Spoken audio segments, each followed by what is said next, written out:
Yang saya hormati Ibu Kepala TK Abah Kebunan Nur, yang saya sayangi dan saya banggakan ibu-ibu pengasuh TK Abah Kebunan Nur. Alhamdulillahirrahmanirrahim. Puji syukur marilah senantiasa kita panjatkan kehadiran Allah Subhanahu wa taala atas segala nikmat rahmatnya kepada kita semuanya, sehingga di hari kedua ini kita dapat bertemu di ruangan ini dalam rangka thalabul ilmi, dalam acara in-house training pembelajaran mendalam. Adapun materi pada pagi hari ini nanti yang pertama yaitu terkait dengan pembelajaran dan asesmen. Assalamualaikum warahmatullahi wabarakatuh. Waalaikumsalam warahmatullahi wabarakatuh. Yang saya hormati Ibu Kepala TK Abah Kebunan Nur, Ibu Sulasmi. Yang saya hormati dan saya banggakan teman-teman seperjuangan di TK Abah Kebunan Nur. Pertama-tama marilah kita panjatkan puji syukur kehadirat Allah yang Maha Kuasa yang telah memberikan kita banyak sekali nikmat, sehingga pada pagi hari ini kita dapat berkumpul di aula TK Abah Kebunan Nur untuk belajar bersama. Langsung saja Ibu-ibu, hari ini kita mau belajar bersama tentang perencanaan pembelajaran mendalam. Perencanaan pembelajaran mendalam. Sebelumnya kita akan mengingat lagi yang kita pelajari kemarin tentang pembelajaran mendalam. Mungkin ada poin-poin yang perlu kita ingat kembali. Masih ingat nggak, Bu? Prinsip-prinsip dalam pembelajaran mendalam itu apa saja? Mindful. Apa mindful itu apa bahasa Indonesianya? Apa? Berkesadaran, ya. Terus Apa?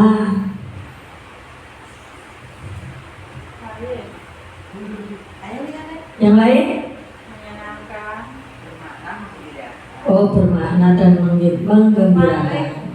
3M. Apa tadi? B3B. BBM. Berkesadaran, bermakna dan menyenangkan. Kemudian untuk di TK, ini saya cuplikan sedikit ya Bu ya. Pembelajaran mendalam itu adalah pendekatan pembelajaran yang mempunyai prinsip berkesadaran, bermakna dan menggembirakan melalui olah pikir. Olah pikir kalau di TK apa Bu? Kemarin yang kita sesuai dengan yang di TK seperti apa? Terbayang nggak? Kognitif itu olah pikir. Olah hati apa Bu? emosional. Bisa emosional tapi lebih ke nilai agama, iya nilai agama. Kalau olah rasa, sosem, iya. Olahraga, nah betul, untuk mewujudkan Kesehatan. profil 8 dimensi profil lulusan. Oh iya, kemarin kita sudah punya lagunya ya, nanti kita nyanyikan. Kemudian yang perlu kita ingat lagi tentang pembelajaran mendalam, yaitu tentang pengalaman belajar yang kita akan kita berikan, yaitu apa Bu? 3M, pengalaman belajar. Di situ sudah ada apa? Memahami, mengaplikasi, merefleksi. Dan kerangka pembelajarannya seperti apa? Praktek. Ada praktik pedagogis, kemitraan pembelajaran, lingkungan pembelajaran, dan pemanfaatan digital. Perencanaan pembelajaran biasanya acuan yang dipakai dari apa Bu? Ibu-ibu? Tujuan belajar. Bisa juga Dari mana yang menjadi acuan dalam pembuatan perencanaan pembelajaran? Biasanya ngambil dari mana dulu Bu? Kalau saya kan dari CP dulu, CP. Ya. terus di poin intinya untuk menuju tercapainya pembelajaran itu saya ngambilnya di tujuan pembelajaran agar Ya. apa yang akan kita peroleh itu sesuai dengan apa yang kita harapkan. Lagi di KOSP. Oh iya, di kurikulum. Ya, di kurikulum itu sudah ada semuanya. Nanti kita tinggal mengambil di situ dan menggunakannya untuk pembuatan perencanaan pembelajaran. Perencanaan pembelajaran mendalam ini karakteristik kurikulum yang digunakan dalam implementasi pembelajaran mendalam adalah yang pertama dinamis, fleksibel, dan responsif. Yang kedua berpusat pada peserta didik. Yang ketiga pembelajaran terpadu. Yang keempat relevan dan peduli dengan kehidupan masyarakat. Yang kelima pengembangan keterampilan tingkat tinggi. Dan yang terakhir yaitu pemanfaatan teknologi digital. Insya Allah kurikulum kita sudah sesuai dengan karakteristik yang ada di sini. Ini untuk poin penting dari perencanaan pembelajaran mendalam. Komponen-komponennya yaitu yang pertama identifikasi, yang kedua desain pembelajaran, yang ketiga pengalaman belajar, yang keempat asesmen. Ini komponen minimal yang harus ada pada perencanaan pembelajaran, minimal ya Bu ya.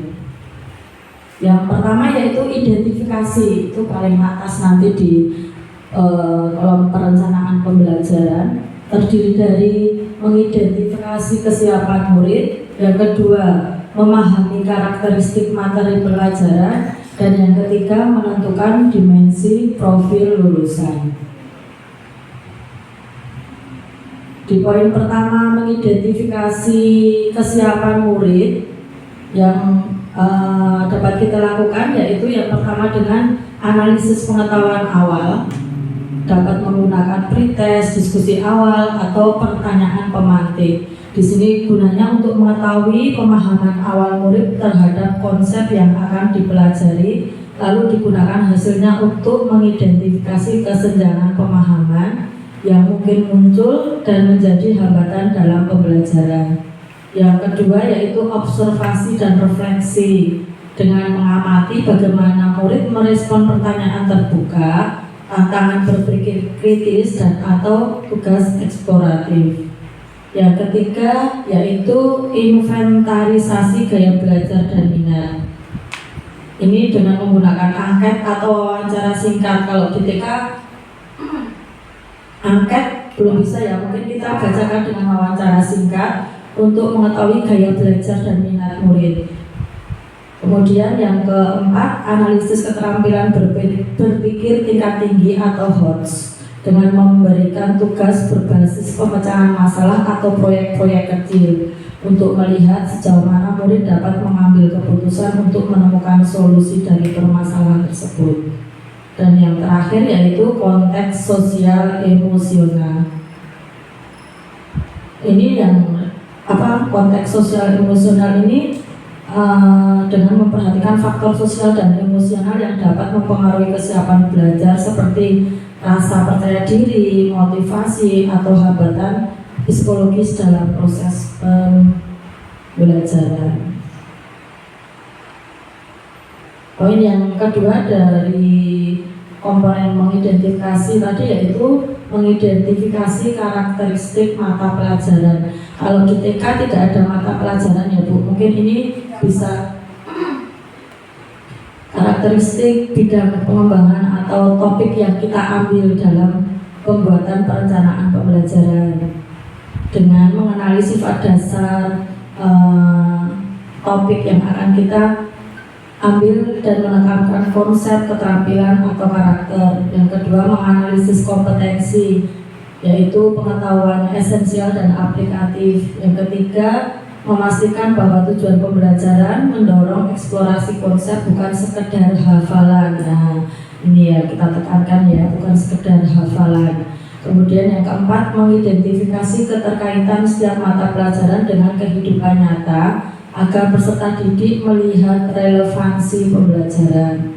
Kemudian yang kelima mengidentifikasi potensi mata pelajaran terhadap pencapaian 8 dimensi profil lulusan. Dan yang terakhir memilih strategi pembelajaran yang mendorong murid merancang proyek, melakukan penelitian, atau menyelesaikan tantangan berbasis data. Yang terakhir dari identifikasi tadi yaitu menentukan dimensi profil lulusan. Ini berdasarkan hasil identifikasi dari mata pelajaran atau topik tadi, yaitu dengan menerapkan prinsip pembelajaran mendalam, yaitu bermakna, berkesadaran, dan menggembirakan untuk mencapai dimensi profil lulusan. Pilih dimensi yang relevan atau yang cocok dengan tujuan pembelajaran dan karakteristik dari mata pelajaran yang diajarkan. Masih ingat Bu, dari DPL atau dimensi profil lulusan yang pertama apa? 1, 2, 3. Mari kita kenali 8 profil lulusan. Pertama, keimanan dan juga ketakwaan. Kedua, kewargaan. 3, penalar kritis. 4, kreativitas. 5, kolaborasi. 6, kemandirian. 7, kesehatan. 8, komunikasi. Ayo kita wujudkan. Untuk komponen dari perencanaan pembelajaran yang kedua yaitu desain pembelajaran. Desain pembelajaran terdiri dari 2 poin, yaitu yang pertama menentukan tujuan pembelajaran atau TP. TP diturunkan dari capaian pembelajaran. Penulisan tujuan pembelajaran sebaiknya memuat 2 komponen utama, yaitu kompetensi dan konten. Gunakan Solo taksonomi ini adalah kerangka yang digunakan untuk mengukur tingkat pemahaman peserta didik melalui beberapa tingkatan. Nah, dia itu masih pada tingkatan prestruktural, unistruktural, multistruktural, relasional, atau extended abstract. Ini menjadikan panduan untuk mengukur tingkat pemahaman peserta didik. Ini bahasa Indonesianya ya. Prestruktural itu tingkatan pemahamannya seperti apa? Gagal memahami, tidak kompeten, tidak menangkap inti permasalahan. Kemudian unistruktural, tingkat pemahamannya sudah bisa mengidentifikasi, menyebutkan, mengikuti prosedur sederhana. Multistruktural, tingkat pemahamannya sudah bisa menggabungkan, mendeskripsikan, menyebutkan satu persatu. Nah, ini semua nanti sampai abstrak yang diperluas ya Bu ya. Ini kita jadikan panduan dalam pembuatan desain pembelajaran.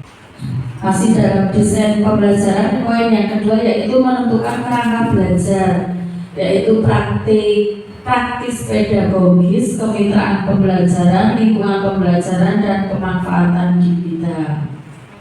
Yang praktik pedagogis yaitu memilih model atau strategi atau metode yang mendorong eksplorasi dan pemecahan masalah untuk mencapai tujuan pembelajaran agar murid aktif membangun pemahaman mendalam.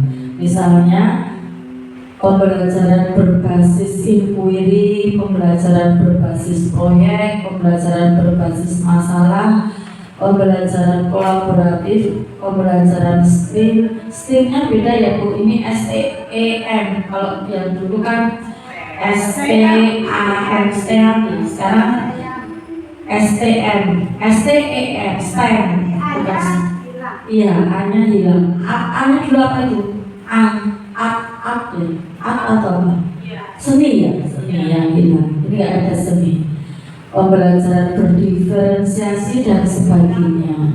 Nah, ini Jadi kita dalam pembuatan perencanaan pembelajaran bisa menentukan yang mau kita pakai itu praktek pedagogisnya apa. Oh, mau pembelajaran berbasis proyek atau pembelajaran berbasis masalah atau mau pembelajaran kolaboratif, ya nanti tinggal mengembangkan ke perencanaan pembelajaran. Prinsip bermakna yaitu kontekstual atau relevan dengan kehidupan nyata. Mengembirakan lingkungan pembelajaran yang interaktif, aktivitas pembelajaran yang menarik minat dan merasa ingin tahu, menginspirasi, mendeskripsikan pengalaman belajar, memahami, mengaplikasi, dan merefleksi. Ini ada gambar lingkaran dengan panah, dari bawah itu memahami, mengaplikasi, dan merefleksi. Warnanya dari memahami, warna apa itu Bu? Warna kuning. Kuningnya bagaimana? Kuningnya remang-remang. Kuningnya semu-semu kuning gitu ya Bu, belum emas gitu ya, belum cetol, kayak kuningnya remang-remang ya. Oke. Kemudian mengaplikasi itu kuningnya bagaimana? Oh, kuningnya cetar. Dan yang terakhir merefleksi, kuningnya bagaimana itu? Semakin cetar. Nah itu bersambung-sambung ya Bu ya, dari merefleksi, mengaplikasi, merefleksi, memahami, dan begitu terus ya Bu ya. Terakhir, komponen yang terakhir yaitu asesmen. Asesmen ada 3 macam, yaitu asesmen pada awal pembelajaran, asesmen pada proses pembelajaran, dan asesmen pada akhir pembelajaran. Intinya dari proses penyusunan perencanaan pembelajaran yaitu ya, dan yang terakhir yaitu merencanakan pembelajaran. Komponen minimal perencanaan pembelajaran yang harus ada: minimal identifikasi, desain pembelajaran, pengalaman belajar, dan asesmen. Cupliannya ya Bu ya, dalam komponen minimum perencanaan pembelajaran. Identifikasi tadi terdiri dari apa saja? Nah, ini dimensi kelulusan. Pilihlah dimensi profil lulusan yang akan dicapai dalam pembelajaran. 8-8-nya kita cantumkan Bu? Boleh, itu tadi yang mau dicantumkan, tapi nanti pembuatan perencanaan banyak loh ya. Ya. Oh begitu, ada lanjutannya. Boleh dicantumkan tapi tidak dikasih tanda cetak, tidak digunakan. Oke, boleh. Sebelum identifikasi biasanya kita mencantumkan apa Bu yang paling atas? Judul, apalagi? Apa namanya itu?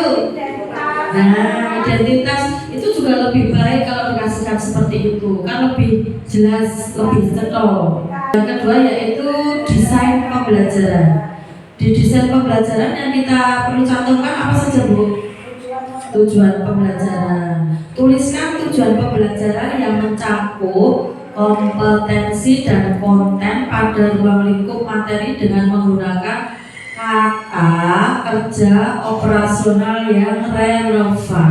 Kemudian yang kedua yaitu praktik pedagogis dengan menuliskan model, strategi, metode pembelajaran yang akan dipilih untuk mencapai tujuan pembelajaran.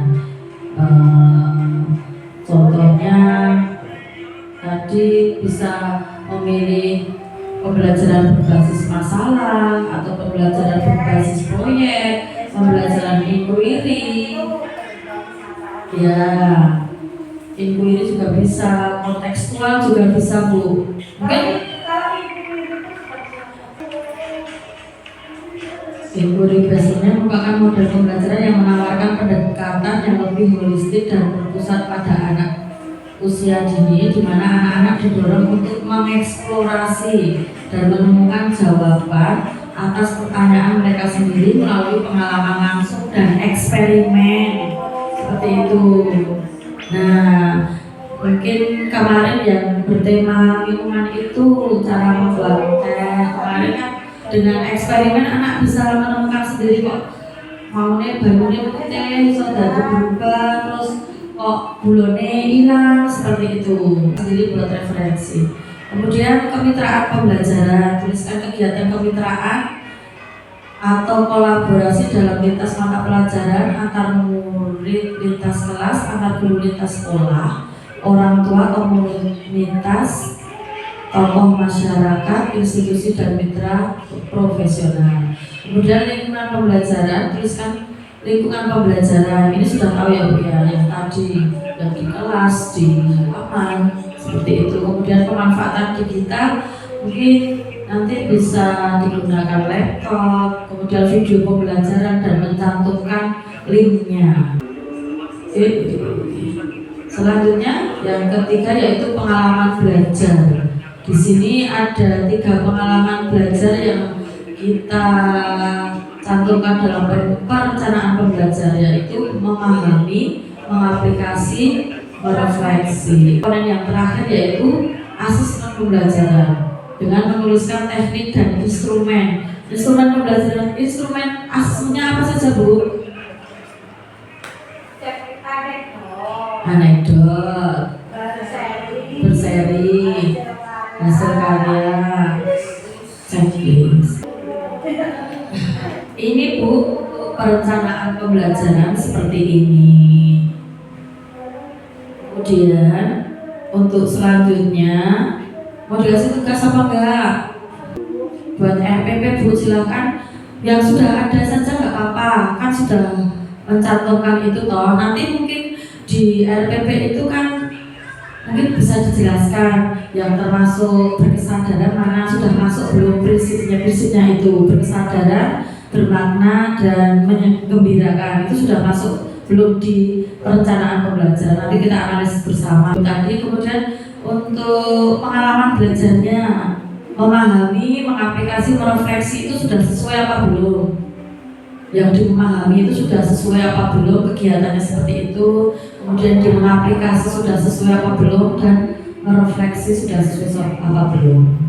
Terima kasih ya Bu, kita mengerjakan tugas dulu, silakan. Sudah selesai Ibu ya? Siapa yang berkenan untuk mempresentasikan hasil belajarnya, hasil kerjanya ini tadi? Monggo, silakan. Oh ya, silakan Bu. Terima kasih untuk waktunya. Di sini saya akan mempresentasikan RPP yang saya buat tadi. Nah, ini tentang perencanaan pembelajaran mendalam, topik kebutuhanku, subtopik pakaian. Fase karena TK itu adalah fase fondasi, jadi kita tulis fase fondasi, atau kalau ditulis kelas juga nggak apa-apa, tapi di sini saya dua-duanya saya cantumkan. Untuk usia 5 sampai 6 tahun.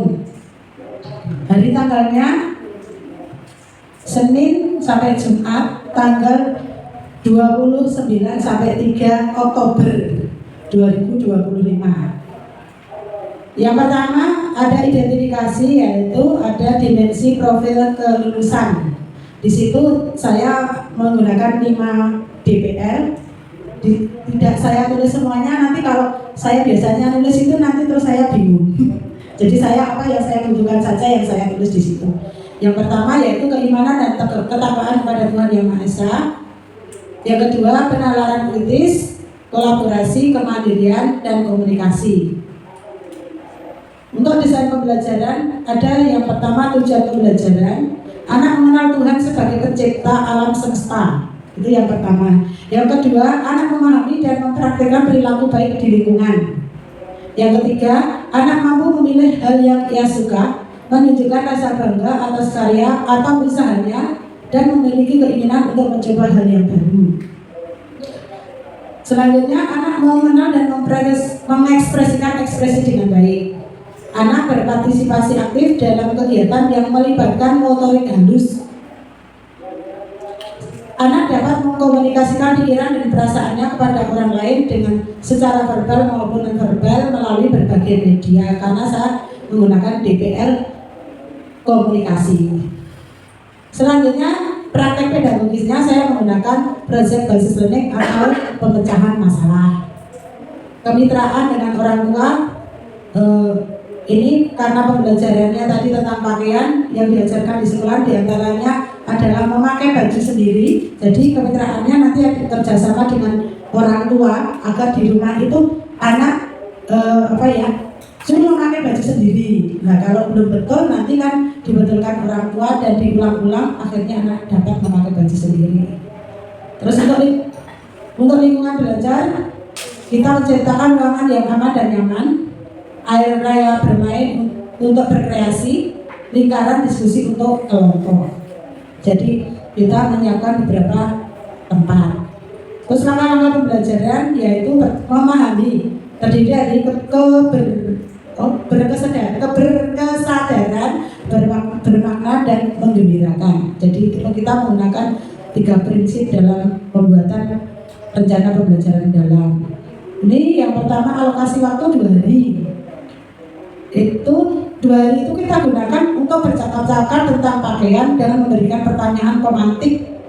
Nah, yang pertama, apa yang kamu ketahui tentang pakaian?